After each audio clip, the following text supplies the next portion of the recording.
Quiero animarle a abrir nuestras Biblias en primer libro de los Reyes, en el capítulo 18. Ahí vamos a estar teniendo nuestro mensaje hoy, primer libro de los Reyes, el capítulo 18. Y una vez allí vamos a comenzar a leer verso 41. Así nos dice la palabra del Señor. Primer libro de los Reyes, capítulo 18, verso 41. Dice: entonces Elías, hijo de Acab, dijo a Acab: sube, come y bebe, porque una lluvia grande se oye. Acab subió a comer y a beber, y Elías subió a la cumbre del Carmelo, y postrándose en tierra puso su rostro entre las rodillas, y dijo a su criado: sube ahora y mira hacia el mar. Y él subió y miró y dijo: no hay nada. Y él le volvió a decir: vuelve 7 veces. Y a la 7ª vez dijo: yo veo una pequeña nube, como la palma de la mano de un hombre que sube del mar. Y él dijo: ve y di a Acab: unce tu carro y desciende, para que la lluvia no te ataje. Y aconteció que estando en esto, que los cielos se oscurecieron con nubes y viento, y hubo una gran lluvia. Y subiendo Acab vino a Jezreel, y la mano de Jehová estuvo sobre Elías, el cual ciñó sus lomos y corrió delante de Acab hasta llegar a Jezreel.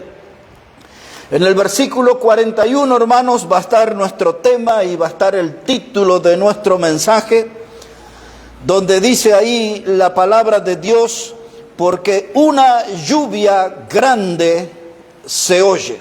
De eso hablaremos en esta noche. Una lluvia grande se oye. Para llegar a comprender este título, necesitamos estudiar todo el contexto, la historia que rodea a este pasaje. Y lo primero que vamos a notar es la vida del rey Acab. Él era el rey allí. Vamos a ver cómo él llegó. Un poquito hacia atrás, en el capítulo 16, versículo 29. Y ahí vamos a ver quién era Acab y cómo llegó él al poder y dónde ejerció él ese poder. Primera de Reyes, el capítulo 16, versículo 29. Dice la palabra: y comenzó a reinar Acab, hijo de Onri, sobre Israel el año 38 de Asa, rey de Judá. Y reinó Acab, hijo de Onri, sobre Israel en Samaria 22 años. Y Acab, hijo de Onri, hizo lo malo ante los ojos de Jehová, más que todos los que reinaron antes de él.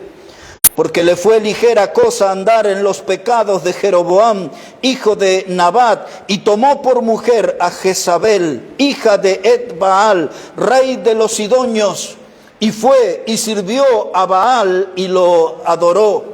E hizo altar a Baal en el templo de Baal que él edificó en Samaria. Este pasaje nos cuenta los primeros pasos en falso que dio el rey Acab. El rey Acab era un líder en la nación, tenía que también él su gran responsabilidad en el plano espiritual. Pero aquí lo vemos pisando en falso. Se enamoró de una mujer en contra de las leyes de Dios. No era una mujer judía, era una mujer sidonia, hijo del rey Et-Baal. Sidonios eran el lugar donde nació el culto a Baal. Y entonces todos esa, la familia de Jezabel, era una familia dedicada a ese sistema de culto idolátrico. Y el rey ya arrancó mal, se enamoró de la mujer equivocada. Y luego él comenzó a andar en los pecados, más que otros reyes que reinaron antes que él. Esta mujer Jezabel influyó de tal manera en el rey Acab que volcó su corazón, lo quitó de Dios y lo inclinó hacia los ídolos, al punto tal que hizo que le levantara allí altar y que le fabricara un lugar para adorar al ídolo Baal. Pero no solamente sucedió esto, sino que Acab inclinó el corazón de su pueblo y lo alejó de Dios y lo volcó hacia los ídolos. De manera que había una gran actividad del diablo en aquel tiempo. Los pasos equivocados de un rey. Baal era el rey de los sidonios, el ídolo máximo para ellos. Era considerado como un dios. En la historia, en diferentes pueblos, fue tomando otros nombres. A veces en la Biblia puede aparecer con el nombre de Milcom, puede aparecer con el nombre de Moloc. A este era un hombre sentado en un trono con una cabeza de toro, y allí era hecho todo de metal, y se acostumbraba a encender fuego y dejarlo al rojo vivo, y ahí ponían a los niños para que fueran quemados.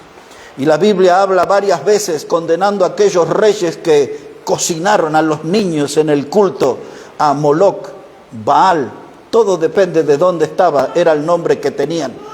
A veces también era considerado como el ídolo o el dios de los truenos, el dios de la lluvia. Baal era considerado en algunos lugares como el dios de la fertilidad. Era considerado también como el dios de las moscas, porque la gente acostumbraba a hacer sus necesidades ahí y venían las moscas. Baal es la base del nombre de Belcebú. ¿Recuerdan cuando la gente le decía al Señor Jesucristo, tú echas sanas a las personas y echas demonios en el nombre de Belcebú, en el dios del excremento? Eso es lo que le dijeron a Jesús. Y aquí está la historia, la raíz de Baal. Era el dios de las moscas, atraído por los excrementos de la gente que hacía sus necesidades en ese ídolo. Y ahí estaba el rey Acab, el hombre que tenía que liderar el pueblo de Dios y que tenía que ser una guía desde el poder para el pueblo de Dios. Ahí estaba volcado a la idolatría, su corazón dominado completamente por esta mujer Jezabel. Dios estaba disgustado con su pueblo. Y entonces en esos días levantó un hombre que se llamaba Elías Tisbita. Vea ahí en el capítulo 17, la misma página, versículo 1. Y ahí vamos a tener el llamado de Elías Tisbita. Dios tenía una misión para este predicador, para este profeta, ante el desvío tan grande de su pueblo. Dice Primera de Reyes 17:1, entonces Elías Tisbita, que era de los moradores de Galat, dijo a Acab, vive Jehová Dios de Israel, en cuya presencia estoy, que no habrá lluvia ni rocío en estos años, sino por mi palabra. Entonces Dios levantó a ese varón, Elías, y Elías fue y enfrentó al rey Acab, y le dice claramente que él era un servidor de Dios. Dice, yo vengo aquí en el Dios en cuya presencia estoy. Eso habla de que Elías tenía una gran comunión con Dios, y él vino a decirle aquí una profecía que contenía un juicio. Le dice aquí Elías que no iba a llover sobre la tierra, ni habría rocío. Y exactamente por unos 3 años no iba a llover sobre la tierra. El juicio que Dios trajo por la desviación de su pueblo era sequía y hambruna, las dos cosas. Y entonces Dios le pide a su profeta, a su predicador, que vaya y haga su vivienda al lado del arroyo de Querit. Y observe cómo dice versículo 7, 17:7. Dice la palabra, y pasados algunos días se secó el arroyo, porque no había llovido sobre la tierra. Así que el juicio de Dios iba avanzando. Ahora incluso el arroyo en donde se bebía el predicador y donde los cuervos venían de mañana y de tarde trayéndole carne y pan para el predicador, el arroyo se secó. Y después Dios lo hace levantar a Elías y le hace ir en el versículo que sigue, que no lo vamos a leer, solo lo vamos a mencionar del versículo 8 en adelante. Le hace ir hasta la ciudad de Sarepta, y allí una mujer viuda iba a alimentar al predicador. La hambruna era tal que esa mujer estaba juntando un par de leños, dice la Biblia, y tenía un puñado de harinas, iba a amasar un pan, iba a comer ella y su hijo y se iban a dejar morir porque ya no había más nada para comer. Y Elías se presenta allí y le dice a esta mujer que haga eso, pero que el pan se lo dé a él. Y la mujer hace eso. Y entonces después allí la harina se multiplica, Dios hace un gran milagro, provee para esa viuda, porque ella confió en el varón de Dios y en la palabra de Dios. Y llegamos al capítulo 18, versículo 1. Dice la palabra: pasado muchos días, vino palabra de Jehová a Elías en el tercer año, diciendo: ve y muéstrate a Acab, y yo haré llover sobre la faz de la tierra. Fue pues Elías a mostrarse a Acab, y el hambre era grave en Samaria. Ahí está, hambre y sequía, una gran hambruna. No se conseguía agua por ningún lado. Dice ahí, durante 3 años sucedió esto. Dios le habla al predicador Elías y dice: preséntate ante el rey Acab.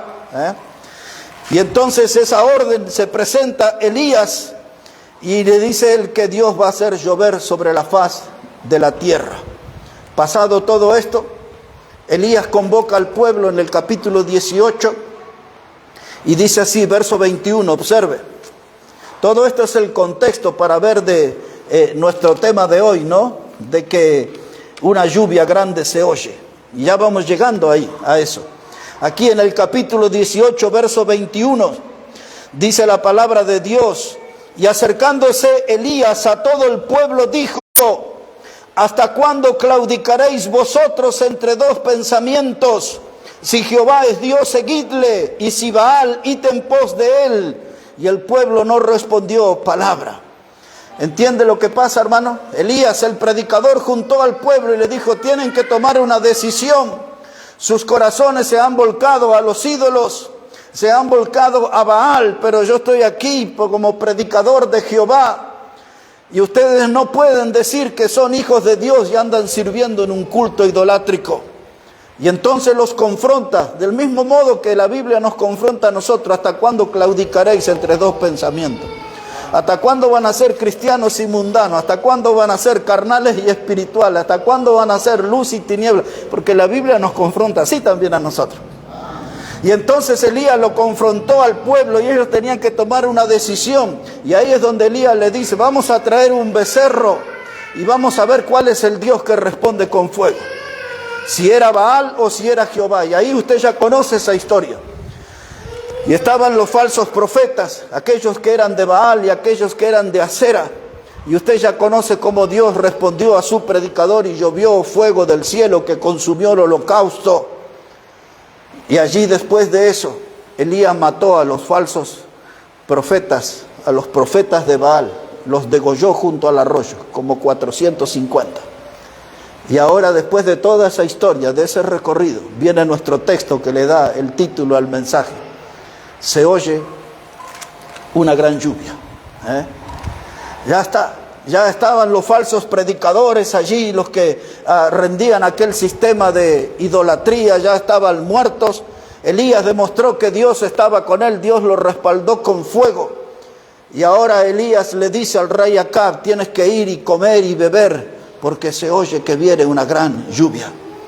Pues eso es lo que quiere decir, que iba a venir un tiempo nuevo, que la sequía se iba a terminar, que la vida iba a volver a aparecer, que las cosas iban a reverdecer, que la esperanza iba a volver a estar entre el pueblo.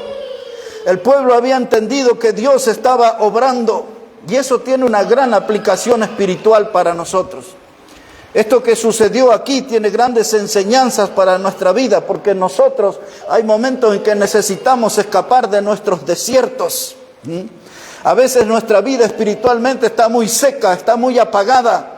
A veces nuestra alma está muy sedienta de cosas espirituales y estamos allí aprisionados como en un desierto y necesitamos de esa lluvia de bendición de Dios que venga a refrescar nuestra alma y que venga a producir nueva vida en nosotros. Eso tiene que ver un poco con la lección espiritual que vemos aquí. A veces nuestras vidas son infructíferas, donde hay sequías no hay frutos. Los árboles no producen frutos. por eso había una gran hambruna, y a veces en nuestra vida espiritual tampoco tenemos frutos como resultado de nuestra sequía, de nuestro mal andar con Dios. Y necesitamos de esa lluvia del cielo, que vuelva a refrescarnos y alimentarnos, y por qué no a despertarnos. Y cuando la lluvia aparece, hermano, usted empieza a sentir ese olor a tierra mojada. Los que estamos aquí en la ciudad sentimos ese vapor que sube del cemento cuando llueve, pero donde estamos en un lugar donde hay pasto, sentimos ese olor a tierra mojada tan lindo, que a muchos nos trae recuerdos de nuestra niñez. Y entonces ese aire de la tierra mojada no está viciado, no está contaminado. Y en la lección espiritual que vemos aquí, hermano, esa lluvia del cielo es lo que nos va a purificar a nosotros también, y nos va a hacer producir frutos para Dios. La lluvia siempre promete un reverdecer. La lluvia trae esperanza, trae aire fresco, trae refrigerio. Cuando el pueblo crucificó al Señor Jesucristo y se paró en Pentecostés Pedro y los 11 para predicar, y en aquel mensaje que está todo ahí en el capítulo 2, y después que la gente se bautizó y se sumaron como 3,000 a la iglesia, entramos en el capítulo 3 y Pedro y Juan hacen el milagro de aquel hombre que había sido un cojo de nacimiento, que lo ponían a la puerta del templo La Hermosa. Le dijeron: en el nombre de Jesucristo de Nazaret, levántate, y el hombre se levantó. Y llega ahí en Hechos capítulo 3 y el versículo 19.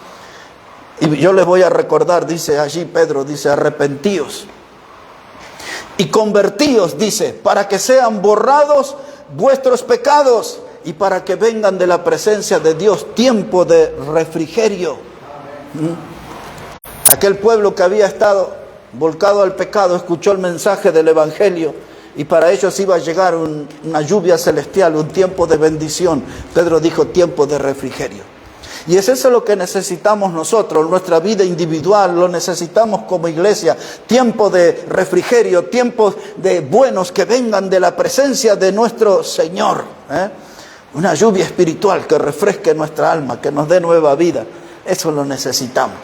Necesitamos esperar eso de Dios. Esas son las lecciones espirituales, que el Espíritu Santo vuelva a actuar entre nosotros y sintamos que nos va empujando y nos va impulsando a hacer buenas obras, y que el Espíritu Santo nos va llevando adelante para que podamos hacer grandes cosas para Dios.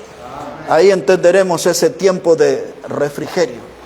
Me gusta, no los quiero sacar de aquí, por eso voy citando ahí un poco de memoria, pero dice el Salmo 84 en el versículo 6 y 7. Habla allí en ese salmo que después de atravesar del valle de lágrimas, dice la Biblia, dice: irán de poder en poder delante de Dios.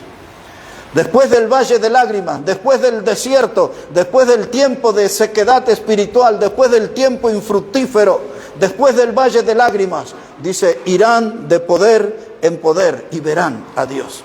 Pues eso es lo que necesitamos ya, esa lluvia para que nos traiga un nuevo poder espiritual sobre nuestra vida. Aquí en el capítulo 18, versículo 42 de Primera Reyes, capítulo 18, verso 42, dice la palabra: y Acab subió a comer y a beber, y Elías subió a la cumbre del Carmelo, y postrándose en tierra puso su rostro entre las rodillas. Elías mandó a decir a Acab que una lluvia grande se oye. Pero ahora Elías tenía que trabajar, y su trabajo estaba en el campo de la oración. Así que el verso 42 dice que él se subió a la cumbre del monte Carmelo y puso su cabeza en sus rodillas, es decir, que se arrodilló para orar. Y él, a través de la oración, iba a traer esa lluvia de bendición que iba a terminar con la sequía. Y allí era un momento de expectación, porque no es que usted ora y las cosas se concretan al momento, a veces hay que esperar. Entramos en un tiempo de expectación. ¿Cuándo será? Será en cuestión de minutos, de horas, será cuestión de días, y entramos en ese tiempo de expectación. Esa palabra de la cual me voy a ocupar en una prédica en los próximos días, expectación, quiere decir aguardar un gran suceso. Y Elías estaba allí, mientras oraba, estaba aguardando un gran suceso. ¿Qué sería recibir lluvia del cielo después de 3 años sin ver una gota venir del cielo? Después de tanta sequía, él también tenía esa expectación en su corazón, estaba guardando ese gran suceso. Y va y le dice a su siervo, tienes que ir y mirar hacia el mar y dime qué es lo que ves. El siervo dice, estoy mirando, no veo nada, nada, nada, nada. Y Elías le dice, haz ese trabajo 7 veces, ve, mira y viene. Y le decía a Elías, no hay nada. Y Elías seguía orando, ve, mira, y al venir no hay nada todavía. Y así 7 veces. En 7 tiempos Elías estuvo orando. Hasta que por ahí vino el siervo. Y dijo, y allá lejos, desde el mar, veo que está subiendo una nube, como la palma de la mano de un hombre. Algo empezó a suceder. Era pequeñito, parecía insignificante, pero era el anticipo de que la gran bendición de Dios ya estaba en marcha. La bendición de Dios ya estaba en camino. Dice el siervo, veo allí una nube chiquitita como del tamaño de la palma de la mano, pero la veo, allá está. Quiere decir que Dios ya está obrando. Y eso es lo que nosotros necesitamos entrar como iglesia, en esa etapa de por lo menos empezar a ver una manito como una nube, que va a venir lluvia de bendición en este lugar, sobre las vidas que están acá, sobre las familias que nos reunimos acá, que se va a terminar el tiempo de sequía y que va a haber un reverdecer y que va a volver una vida nueva en este lugar. Pero hay que seguir con atención lo que hizo el predicador. El predicador aquí lo encontramos orando, insistiendo, pidiendo a Dios y esperando en el Señor, hasta que empieza a verse esa pequeña manifestación en el cielo del tamaño de la palma de la mano. Para algunos podía ser algo insignificante, para nosotros es importante. Dios estaba obrando, Dios estaba trabajando. Y hermanos, ahí está, tenemos que tener fe y tenemos que saber esperar. Si queremos tener más logros en nuestra iglesia y más frutos en nuestra iglesia y ver más almas salvas y gente bautizándose, si queremos ver a los hermanos cantando con gozo, si queremos ver la gente llegar con alegría, si queremos tener una comunión poderosa aquí en este lugar, hay que tener fe y hay que empezar a orar. Hasta que llegue esa lluvia de bendición. Y tenemos que enfocarnos en ese objetivo y Dios va a obrar y Él lo va a hacer a su tiempo. Y esa lluvia, hermanos, no solo nos va a refrescar el alma y nos va a dar nueva vida, la lluvia siempre sirve para despertarnos. Aquellos que hemos vivido en casitas con chapas, con calaminas, con chapitas de zinc, y esa lluvia cuando es torrencial parece que nos están apedreando el rancho, ¿no? Y esa lluvia nos despierta y nos mantiene alerta. Aún en mis tiempos de niño a veces teníamos que correr con un balde porque entraba agua por todos lados ahí. La lluvia sirve para despertarnos. Así que si viene una lluvia de Dios nos va a despertar, hermano, nos va a tener con los ojos bien abiertos. Elías orando, el siervo yendo y viniendo. Allí la nube del tamaño de la palma de la mano apareció. Y ahora mire el verso 45 como dice. Dice el versículo 45. Le voy a leer el 44 otra vez también. Dice, y a la 7ª vez dijo, yo veo una pequeña nube como la palma de la mano de un hombre que sube del mar. Y él dijo, ve y di a Acab, unce tu carro y desciende para que la lluvia no te ataje.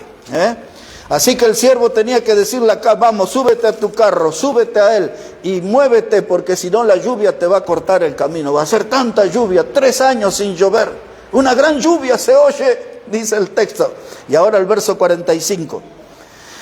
Y aconteció que estando en esto, que los cielos se oscurecieron con nubes y viento, y hubo una gran lluvia, dice la Biblia, y hubo una gran lluvia.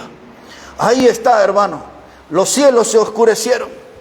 El viento apareció, era la señal. Ese viento me hace pensar en Hechos capítulo 2, cuando sucedió aquel gran estruendo, las nubes moviéndose en el cielo, una explosión. En Hechos habla de un estruendo, el pueblo se convocó en aquel lugar, los hombres empezaron a sentir un viento recio y todos fueron llenos del Espíritu Santo y salieron a predicar la palabra de Dios. Pues esta nube, aquí, este viento, me hace pensar en la necesidad de la presencia del Espíritu Santo en nuestra vida, moviéndonos, hermano, y manifestando el poder aquí entre nosotros. Este pasaje, hermano, es una invitación para nosotros a tomar una decisión, de ver si queremos nosotros ver obrar a Dios de esta manera entre nosotros. Que Dios obre con poder, que podamos ver que el cielo se oscurece, que las nubes se mueven, que el viento ahí aparece, hermano, y tenemos que tomar una decisión y no tenemos que demorarnos. Si nosotros como iglesia seguimos trabajando del mismo modo, siempre vamos a tener la misma iglesia.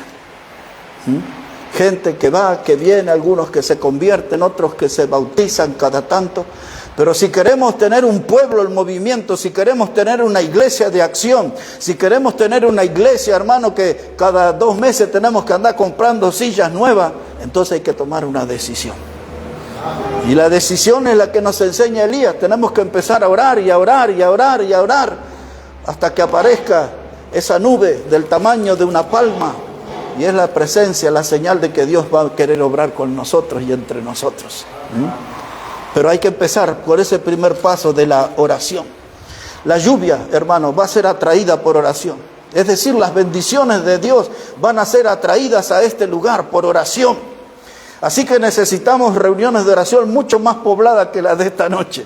Necesitamos más gente orando, más gente doblando las rodillas, más gente buscando a Dios, más gente pidiendo a Dios su obrar aquí entre nosotros. Necesitamos eso. Esa es la decisión. La lluvia de bendición llegó porque hubo ahí oración.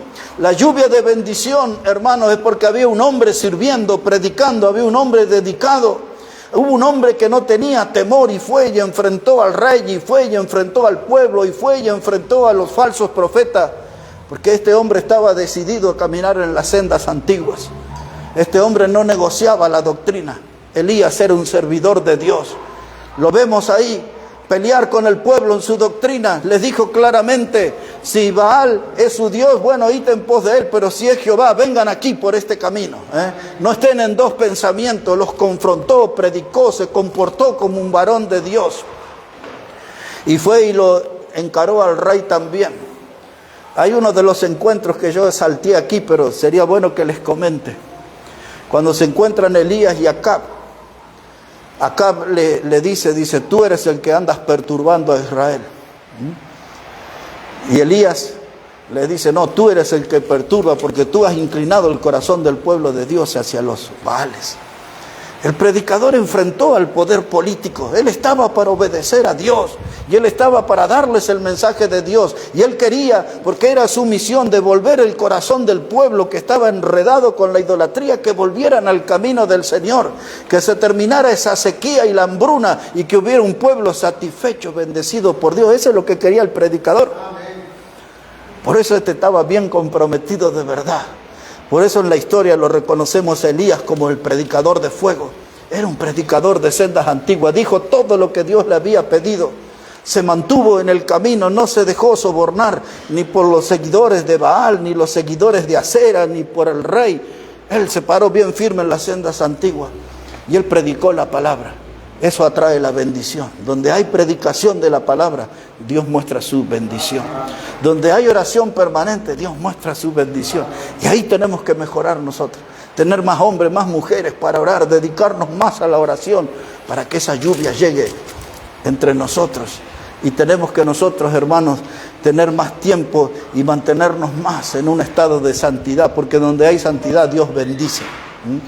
Donde hay santidad, Dios bendice. De modo que todo esto que estamos hablando aquí en esta noche es todo un desafío para nosotros.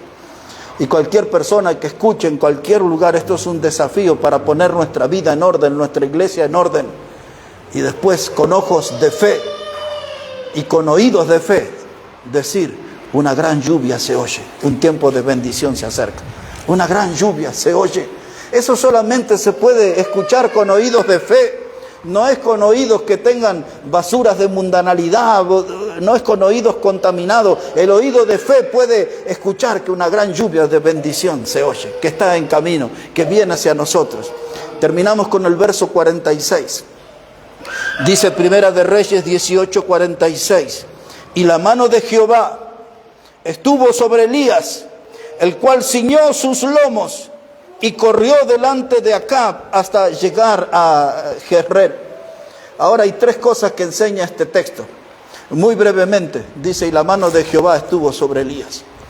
Y es eso lo que todos nosotros tenemos que asegurarnos, que la mano de Dios esté sobre nosotros. Para cualquier servicio que hagamos en este lugar, tenemos que asegurarnos que la mano de Dios esté con nosotros. Moisés mismo, hablando con Dios, dice que si tu mano no me acompañara, yo no quiero ir. No quería ir a ningún lado, sino tenía la certeza de que la mano de Dios estaba con él. Y nosotros necesitamos, hermano, para servir a Dios en este lugar, estar seguros de que la mano de Dios está con nosotros. Porque lo que tenemos que hacer es un trabajo espiritual, no es un asunto de hombre. La segunda cosa que dice el verso 46, primero, que la mano de Jehová estuvo sobre Elías. Segundo, él ciñó sus lomos. Esa palabra ceñir significa ajustarse la vestimenta, prepararse. Y Elías tenía que prepararse para un ministerio mayor todavía, más grande. Y nosotros tenemos que prepararnos.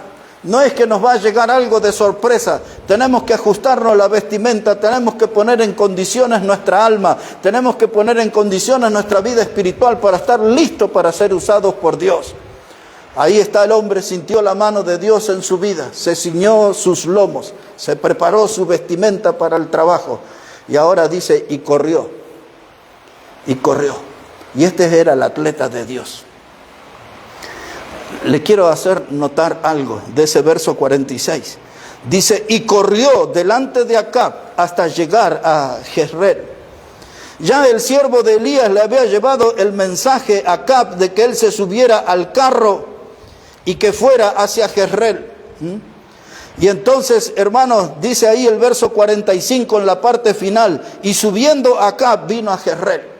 Ahí está, el rey se subió en su carro y se fue a Jezreel. Y ahora el varón de Dios se ciñó sus lomos y ahora él corrió delante de los carros de Acab. El atleta de Dios, el hombre que corrió más que el poder humano. Los carros eran armas de guerra, los carros estaban preparados para la guerra. Los carros, a través de ellos se manifestaba el poder del hombre, pero el atleta de Dios iba delante del poder humano. El atleta de Dios, el predicador Elías, corrió de tal modo que iba delante. Y yo estaba recordando esta mañana en aquellos días del Zoom, cuando yo prediqué un mensaje sobre Jeremías, donde él dice que tienes que prepararte para correr contra caballos, dice Jeremías. Y nosotros tenemos que prepararnos, no con cosas humanas. Nosotros tenemos que prepararnos para competir y para vencer a rivales mayores. Tenemos que preparar nuestra vida para correr contra caballos. Y aquí está el ejemplo del atleta de Dios. Corrió de tal modo que iba delante de los carros del rey Acab. Un vencedor, un hombre camino hacia la victoria, un hombre lleno de fe. Y se escuchó aquella voz. Dice, se oye una gran lluvia. Una lluvia de bendición. Y hermanos, que esa lluvia pueda llegar aquí entre nosotros y tocar nuestra vida y tocar nuestra congregación. Y nosotros, hermanos, imitar a este hombre Elías. Ser un hombre de oración como él, ser un predicador como él, ser un atleta de Dios como él, ser un hombre comprometido con la causa y con la palabra de Dios. Y un hombre que mostró amor por su pueblo porque se paró y predicó como Dios lo mandó. Y él anunció esa bendición. La sequía llegó a su fin. Iba a haber una nueva vida para el pueblo. Y les dijo, una gran lluvia se oye. Una gran lluvia se oye. Que esa lluvia de bendiciones de Dios pronto pueda estar aquí entre nosotros. Pero vamos a tener que trabajar, y vamos a tener que orar, y vamos a tener que predicar, y vamos a tener que fortalecer la comunión entre nosotros, y vamos a tener que pararnos firmes y vivir la vida con los ojos puestos en Jesús. Una lluvia grande se oye. Que eso suceda pronto aquí entre nosotros. Vamos a hablar con el Señor. Padre Celestial, te damos tantas gracias en esta noche por tu palabra y por Elías, el predicador de fuego, un hombre comprometido, Señor, que nos marca el camino para relacionarnos contigo y para servirte a ti. Un hombre de oración, cargado de amor por su pueblo, que predicó, Señor, tu palabra para que el pueblo volviera a tus caminos. Y él pudo ver esa lluvia de bendición, una gran lluvia, Señor. Y hoy nosotros oramos, Padre, pidiendo de esa lluvia del cielo, lluvia de bendiciones sobre nuestra vida, lluvia para nuestra familia, lluvia de bendición aquí en nuestra congregación. Y que podamos, Señor, juntos con los hermanos en buena comunión, predicar tu palabra. Como dice el Salmo 133, porque allí donde están los hermanos juntos y en armonía, allí es donde derrama Dios vida eterna. Y queremos ver gente salva, Dios, en este lugar. Queremos ver gente que está creyendo en Jesucristo como el Salvador. Y ayúdanos a nosotros, Dios, a hacer ese trabajo. Una gran lluvia se oye, que suceda pronto aquí entre nosotros. Lo pedimos en el precioso nombre de Jesucristo. Amén y amén. Amén.